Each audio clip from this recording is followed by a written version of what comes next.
So when I graduated, I went back out there to see at Fort Gordon, to see my boys who were clowning on me. That was the last time they clowned on me. That's funny. I had the last laugh on that. Yeah. So I we ended up graduating and becoming teachers in Oglethorpe County. Okay. So we taught there. I was there for 6 years. Shirley was there for about 8 years. Same school? Yeah, she was in elementary. It was Old Thought Consolidated School our first year. Consolidated? It was all black. Right, okay. Right. And I was in middle and high, and Shirley was in elementary. Okay. Yeah. As a matter of fact, at the time, we were a package deal, Mr. Smith. I was a math teacher. They had to take Shirley, because they wanted the math people. Everybody wanted math people. So they could take, you'll take me, she has to come with me. We had a package deal, even out of college, man. It was a package deal. So Oglethorpe took both of us. Okay. And we ended up working there. I was there for 6 years before I came to Clark Central and taught math here, Algebra 1, Algebra 2, here at Clark Central. In 1975, I got here. And we have 3 kids. Val, who's he just retired as a lieutenant colonel. Retired? That's right. Hard to believe it.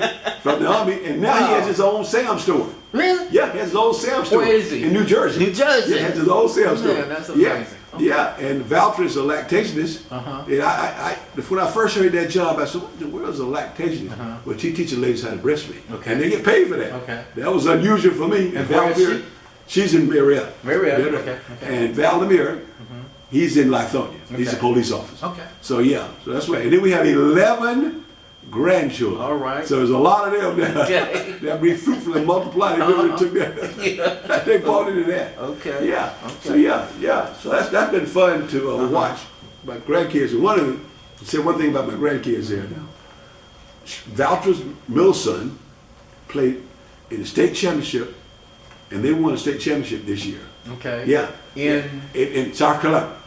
Yeah. In football? Football. Okay. Yeah. Okay. Matter of fact, they kicked the field goal. He was captain of the team. They kicked the field goal with 1 second on the clock. Okay. So I got a chance to see a grandson win a state championship in football. So we were still hollering the whole time. That was fun as well. Okay. Yeah. Okay. That's been a fun time. Yeah. So that was last year or this year? This is school year. Okay. As a matter of fact, he has some offers to go to the Naval Academy. Wow. Yeah. He's a pretty smart young man. Right. Yeah.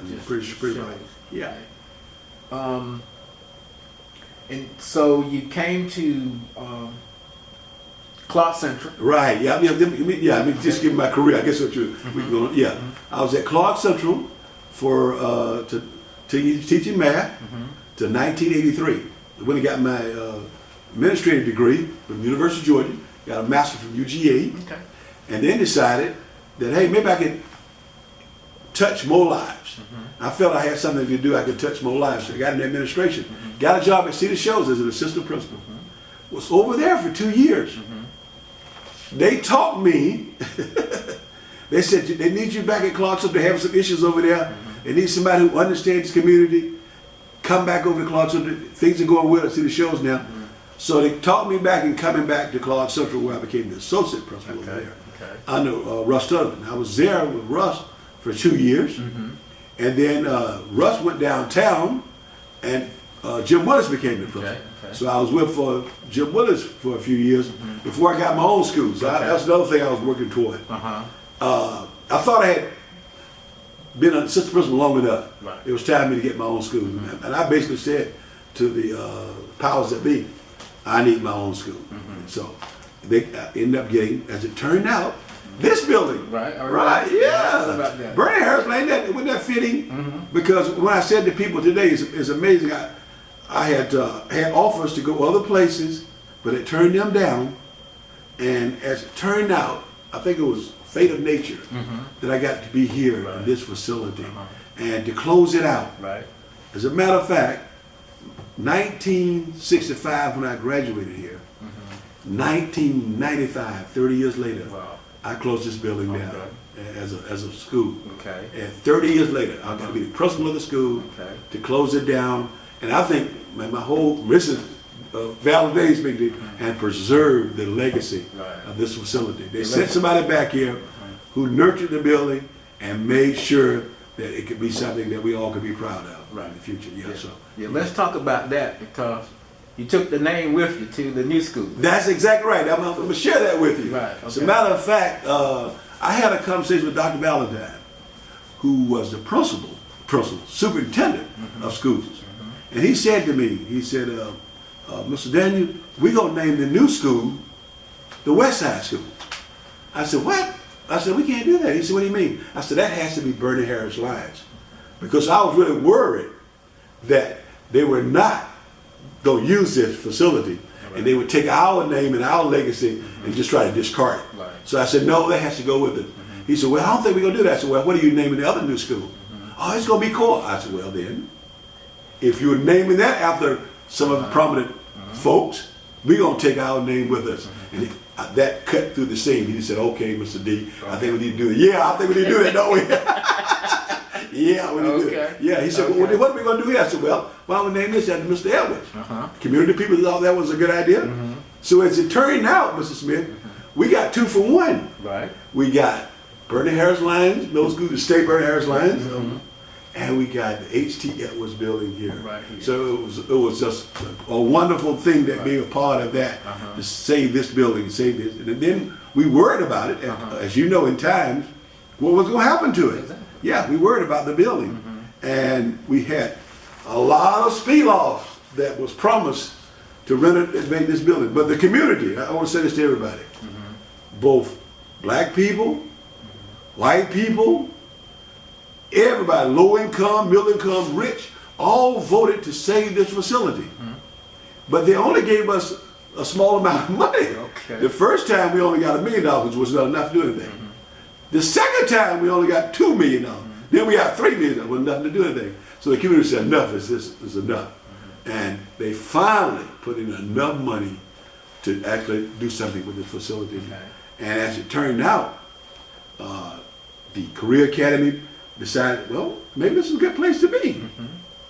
The Heritage Committee, I want to name members of the Heritage Committee. Okay. That was such a, Elizabeth Platt, Harry Sims, Mr. Maxwell, and Charles Stroud, and myself make up the Heritage Committee. Okay. And that group literally fought with the other help from other community people to make sure that this facility was safe. Right. Yeah, because it was, and I mean actually fought too, because there were times the superintendent, I won't call any names there, Mr. Smith, the superintendent and board members told us they were going to flatten it and it was going to be a parking lot.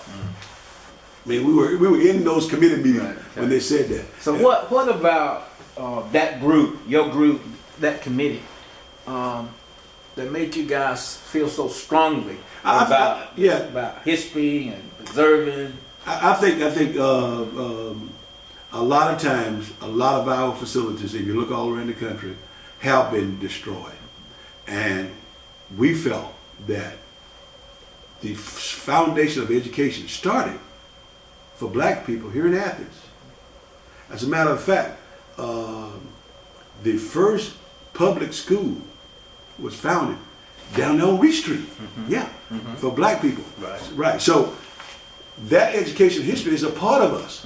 And why are we going to let our we saw North Athens destroyed. Lions over there. As soon as they integrated, my sister went to Lions. They were rocking, they were blowing and dynamite then. But it was okay for her to go.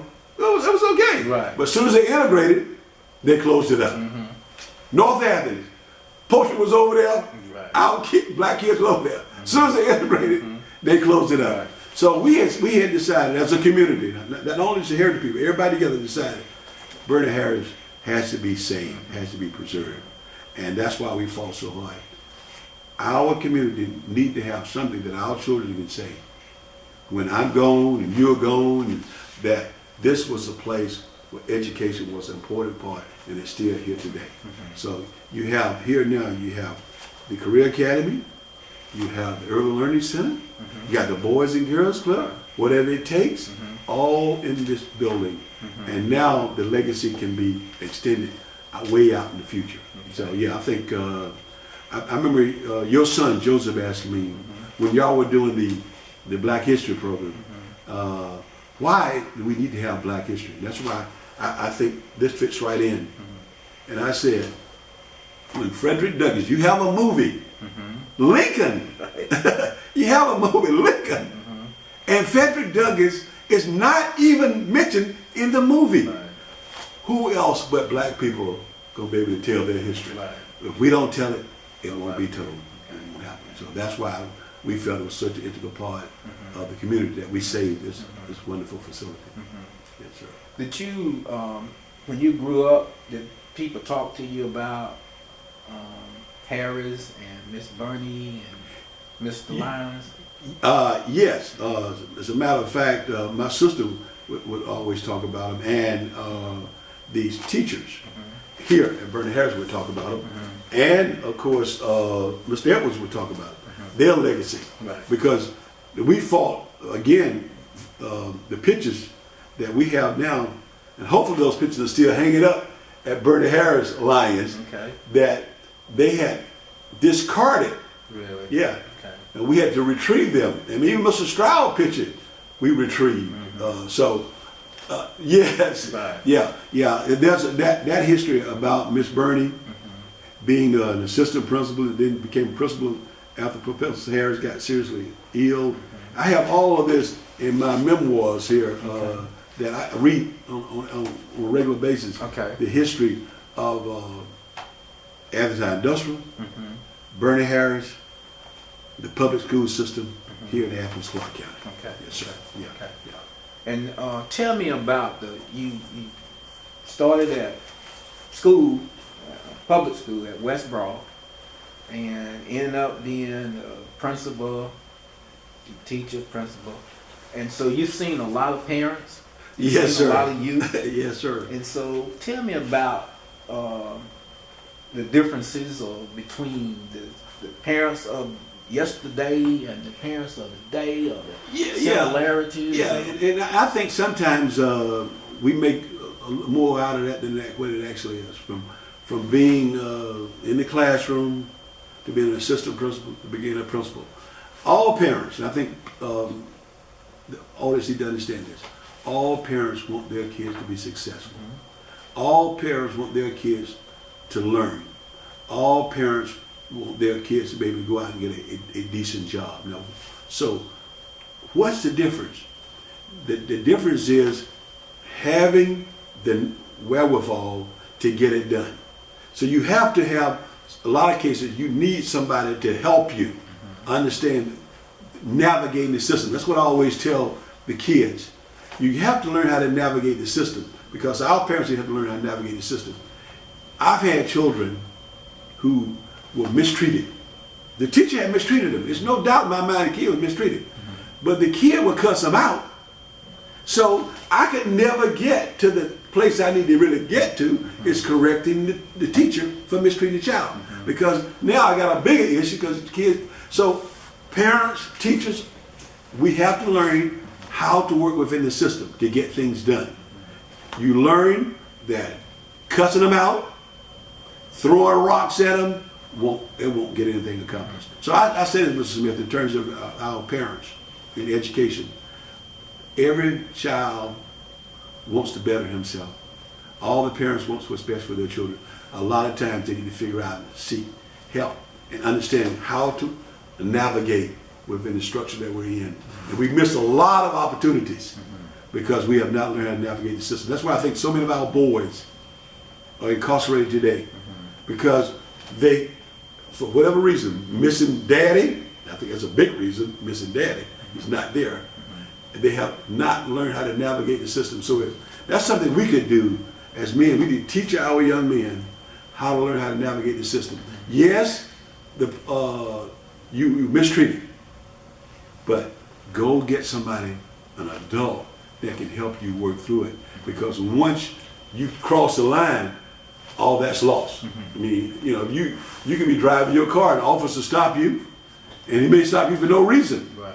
But if you start telling him where he can go, you give him a reason. Yeah, that's exactly right. You give him a reason. So yeah, our kids are talented. It's another thing. Our kids are talented. We have some brilliant kids. I've always said this, and I've had them from general math to calculus. And I'm telling you, all of them, the one in general math, If you teach them, they can learn calculus, but they have to have an opportunity. You have to have somebody there pushing them and telling them that. And we have to tell them this over and over again.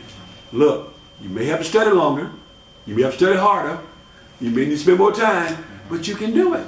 Yeah, you can do it. And encourage them. Because a lot of times the whole thing about education and success is somebody believing in you. Somebody believing you. Somebody tell you every day, every day, every day. And it can't just start when they're senior in high school. It starts in the womb. You have to tell them every day these things we're going to do. And then those guys, and my son would whine too, oh, don't want to hear it. You're going to do it. Whether you like it or not. I'll tell you a story about Valdemir. And this is he really helped me in terms of getting students to understand. He was in the 6th grade.